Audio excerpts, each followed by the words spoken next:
क्या आप इस सत्य को जानते हैं? सावन में हमारे उत्तराखंड के देवी देवता कैसे नियम करते थे? या हमारे उत्तराखंड के देवी देवता वैसी में क्यों बैठा करते हैं सावन में? सावन का ऐसा महत्व क्या है हमारे उत्तराखंड में? और सावन आने पर लोग सदियों से क्यों इंतजार करते हैं? सावन का लोग एक लंबे अंतराल से क्यों इंतजार करते हैं कि सावन आएगा, हम अपने ये काम करेंगे, शिवाचन कराएंगे, घर में पाठ कराएंगे या शुद्धिकरण कराएंगे। सावन का ऐसा क्या महत्व है? और सावन शुरू होने से ही क्या होता है, पूरी प्रकृति में एक विचार आ जाता है। सावन के दिन पेड़ लगाना क्यों शुभ माना जाता है? और हरियाली का क्या संदेश मिलता है सावन में? और हरेले का महत्व क्यों देते हैं सावन में? नमस्कार दोस्तों, मैं हेमचू पहाड़ी एक बार फिर आप लोगों के समक्ष आया हूँ। यदि आप पहली बार हेमचू पहाड़ी चैनल में आए हैं, बस मैं रिक्वेस्ट इतनी करता हूँ कि आप वीडियो पूरा देखें।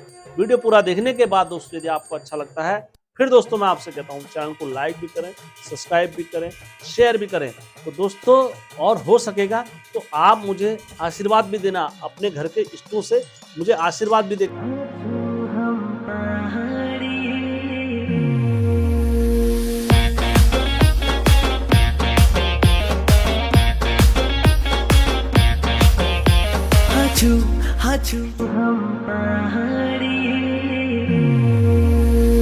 दोस्तों मैं इस विषय में जो कुछ भी बोलूंगा वो उत्तराखंड की लोक मान्यताएं और बुजुर्गों की आस्थाएं और हमारे देवभूमि की परंपरा के अनुसार ही बोलूंगा, ना कि किसी व्यक्ति विशेष को टारगेट समझकर कोई मैं इस वीडियो में नहीं बोल रहा हूं। तो दोस्तों आइए वार्तालाप। तो आज का जो विषय है हमारा कि सावन में क्या होता है। दोस्तों सावन में सबसे बड़ा संकेत हमारे पूर्वज ये देते थे।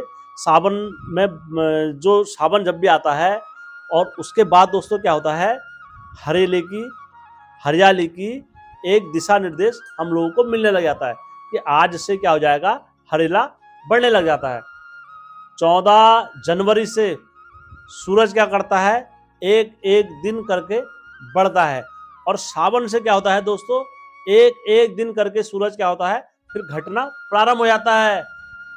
16 तारीख के बाद सूरज कभी दिन बढ़ नहीं सकते, दिन घटेंगे और रात्रि बढ़ेगी। फिर अभी क्या है दोस्तों, दिन लंबे हैं लेकिन 16 तारीख के बाद दिन घटना प्रारंभ हो जाते हैं और पूरे हमारे पहाड़ों में क्या हो जाता है, हरियाली आ जाती है। तो उसे हम हरेले के पर्व में बनाते हैं। और अब क्या होता है दोस्तों, सावन में हमारे उत्तराखंड के जो देवता बैठते हैं, स्वयंजू हमारे, वो सावन की कीचड़ साधते हैं, सावन भादो की कीचड़ साधते हैं स्वयंजू हमारे। और ये परंपरा मैंने नहीं बना रखी है या कोई बोले यार हेम जी ने बना रखी, नहीं, ये हमारे उत्तराखंड की परंपरा है। दोस्तों हर किसी का नियम, हर किसी का विधान अपना होता है। सावन में दोस्तों मैं भी हर साल बैठता हूँ भक्ति में, प्रभु का उन्हीं का आदेश रहता है तब मैं बैठता हूँ। दोस्तों एक टाइम का खाना हुआ, बाकी 2 टाइम का नहाना हुआ, और जहाँ कहीं भी ज़मीन में सोना हुआ, और कुर्सी में, चारपाई में, तख्त में, ऐसी सारी चीज़ों का त्याग करना पड़ता है। और हर कोई अपने अपने नियम करता है, लेकिन मैं अपने नियम बता रहा हूँ क्योंकि हर किसी के क्षेत्र के अपने नियम होते हैं। मैं हर साल सावन में महादेव को जल चढ़ाने जाता हूँ और उन्हीं की अनुमति होती है, उन्हीं की आज्ञा होती है, और उनकी आज्ञा से जितना मुझसे हो सकता है मैं उतना करता हूँ। सावन में हर साल मैं भी भक्ति में, प्रभु के ध्यान में रहता ही रहता हूँ दोस्तों, जितना मुझसे होता है। दोस्तों नंबर 2 बात, सावन में आप किसी तरीके का भी संकल्प लें, या जल चढ़ाने का, या बैसी में बैठने का, या किसी भी चीज़ का, क्योंकि सावन में बोला जाता है देवों के देव महादेव स्वयं जमीन में आकर अपने भक्तों के क्या काटते हैं, कष्ट काटा करते हैं, अपने भक्तों की समस्याओं को निदान करा करते हैं, अपने भक्तों की राह रीति को, और उनके किसी के घर में कितनी बड़ी बाधा चल रही हो, या किसी के घर में कोई सा दोष चल रहा हो, या किसी के घर में पितर दोष चल रहा हो, या किसी के घर में कोई बड़ी समस्या चल रही हो, तो उस समस्या का समाधान आपको यहीं सावन में मिल जाता है। कैसे दोस्तों, आपके घर के इष्ट चाहे जो कुछ भी हैं, आप उनसे विनती करें और महादेव को साक्षी रखें, दोस्तों अवश्य सुनते हैं। सावन का महत्व ये होता है, सावन का विधि विधान अपने घर के इष्टों के लिए और अपने क्षेत्र के लिए, अपने गांव वालों के लिए, ग्रामवासियों के लिए जो कुछ भी पूजा करोगे तो वो मान्य हो जाते हैं। आप पूजा किस विधान से करा सकते हैं, आप या तो बैसी में बैठ सकते हो, या चौरास में बैठ सकते हो, 4 दिन की साधना में बैठ सकते हो या 1 महीने की भक्ति में बैठ सकते हो।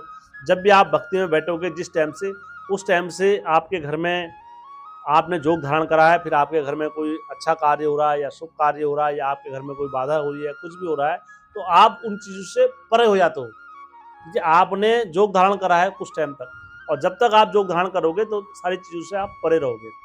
और मैं कहता हूँ दोस्तों, हर किसी व्यक्ति को अपने जीवन में दोस्तों हर हमेशा एक विवाद चलता है ना लोगों के मन में कि यार मैं तो क्षत्रिय हूँ, मैं ठाकुर हूँ, मैं ब्राह्मण हूँ, मैं ये हूँ, मैं फलाना हूँ, मैं ढिमकना हूँ। ये कब तक रहता है दोस्तों? ये अहंकार जब तक रहता है जब तक आप अपने घर में हो। यद्यपि जिस दिन आप अध्यात्म के मार्ग पर निकलते हो, जिस दिन आप घर छोड़कर कहीं सड़क में निकलते हो, तो आप भूल जाओगे कि आप ठाकुर हो, आप क्षत्रिय हो या ब्राह्मण हो या आप किस समुदाय से ताल्लुकात रखते हो। बस एक लक्ष्य रहता है आपका, आपको परम पिता परम परमेश्वर को पाना है। मैं आपको उदाहरण देता हूं दोस्तों, ऐसे कई जहां पर भगवान भी नतमस्तक हुए हैं ये चीज को मानने के लिए। आपको उदाहरण देता हूं दोस्तों मैं, एक से बढ़कर एक। यदि आप भगवान को पाना चाहते हो तो आपको ये छोड़ना पड़ेगा, मैं क्षत्रिय हूं, ब्राह्मण हूं या क्षत्रिय कोई भी हूं, आपको ये छोड़ना पड़ेगा। कैसे दोस्तों? आपको मैं एक नंबर उदाहरण देता हूं। 5 पांडव लड़ाई लड़ रहे थे, वो जब तक थे मैं अर्जुन हूं, मैं भीम हूं, मैं कर्ण हूं या मैं दुर्योधन हूं, या जब तक था उनका मैं ये हूं करके। और जब उनकी तरने की बारी आई दोस्तों, यहां तक कि स्वयं श्री कृष्ण भगवान ने हाथ खड़े कर दिए, मैं कुछ नहीं कर सकता। या आपको कर्म का जो बोध होता है वो काटना पड़ता है। फिर उनने त्यागा कि मैं भीम हूं, भीम को त्यागा उनने कि नहीं मैं एक सामान्य व्यक्ति हूं। उनने त्यागा कि मैं हम क्षत्रिय है ही नहीं। वनवास लिया उनने, वनवास लेने के बाद जंगलों में भटके, कभी महादेव के पास भागे, कभी कहाँ भागे, कभी कहाँ भागे। उत्तराखंड में कण कण में पांडवों का वास मिलता है। क्यों? क्योंकि वो तो राजा थे, उन्हें जरूरत ही नहीं थी, वो तो ठाकुर थे, वो तो महाबली योद्धा थे, उनको तो जरूरत ही नहीं थी किसी के पीछे ऐसे भागने की। परंतु जब अध्यात्म के मार्ग पर निकलते हो, सारा घमंड चूर होगा आपका। मैं तो कह रहा हूं जिसको घमंड आता है जीवन में कि मैं ये हूं, मैं फलाना हूं, ढिमकड़ा हूं, तो एक बार अध्यात्म के मार्ग पर जरूर निकले। और जब अध्यात्म के मार्ग पर आप निकलोगे तो आपका सारा घमंड, आपका सारा पैसों का दायित्व चूर हो जाएगा। भगवान उसी व्यक्ति को तारता है। जब तक भीम के पास घमंड था मेरे पास गधा है, वो अंतिम क्षण तक गधे को लेते गया। जब उनने गधा त्यागा तब जाके महादेव ने उनको क्षमा करा। तो ये तो भगवान का दिया हुआ है सारी चीजें, इसमें कभी घमंड नहीं करना चाहिए। इसीलिए मैं कह रहा हूं अध्यात्म के मार्ग पर आप अवश्य लिखे अपने जीवन में। एक बार अपने जीवन में अध्यात्म मार्ग की परिक्रमा अवश्य करनी चाहिए किसी भी व्यक्ति को, तो उसे पता लग जाएगा कौन मेरा अपना है, कौन मेरा पराया है। तब याद आएगा कि आपको अगर कोई आपका सच्चा मित्र है या कोई आपको सच्चा चाहने वाला है तो परम पिता परमेश्वर हैं, और वो देवों के देव महादेव हैं। मैं मिथ्या नहीं बोल रहा हूं दोस्तों, आप इस चीज को ग्रहण कर सकते हो। नंबर 2 बात दोस्तों, हमारे उत्तराखंड के जितने भी देवता थे वो सावन में कोई ध्यान में बैठे रहते हैं, कोई कैलाश में रहते हैं, कोई कहाँ रहते हैं, और उस समय पर आपने उनकी भक्ति कर दी तो दोस्तों आपके ऊपर उनका आशीर्वाद हमेशा बना रहेगा और उनकी कृपा दृष्टि, दया दृष्टि हर हमेशा बनी रहेगी। क्यों? क्योंकि दोस्तों वो समस्त दुनिया को चाहने वाले हैं और समस्त दुनिया की कृपा करने वाले वही देवता हैं। तो दोस्तों आज के विषय में मैंने आपको बताया कि सावन में कैसे पूजा विधान का नियम था हमारे पूर्वजों द्वारा, लेकिन आज के समय में वो सारा नष्ट हो गया है और उसको हम धीरे धीरे परिवर्तन करने का प्रयत्न करेंगे आपके साथ, अपने साथ और पूरे उत्तराखंड वालों के साथ।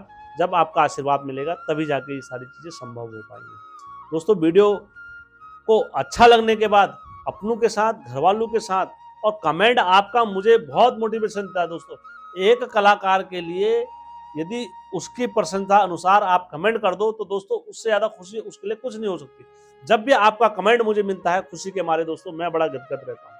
आपका कमेंट अति आवश्यक है क्योंकि वो मुझे बहुत मोटिवेशन देता है, प्रेरणा देता है। एक कलाकार के लिए उससे ज़्यादा सम्मान कुछ नहीं हो सकता, उसकी ऑडियंस जब उसे मोटिवेशन देती है। दोस्तों एक चीज़ मुझे और बताना, दोस्तों वीडियो में एक चीज़ मुझे और बताना कि आप इस बार सावन में क्या करने जा रहे हैं, बैसी करने जा रहे हैं या चौरासी करने जा रहे हैं या कांवड़ चलाने जा रहे हैं या कुछ अन्य नियम आप करना चाहते हैं तो सावन में अवश्य करें।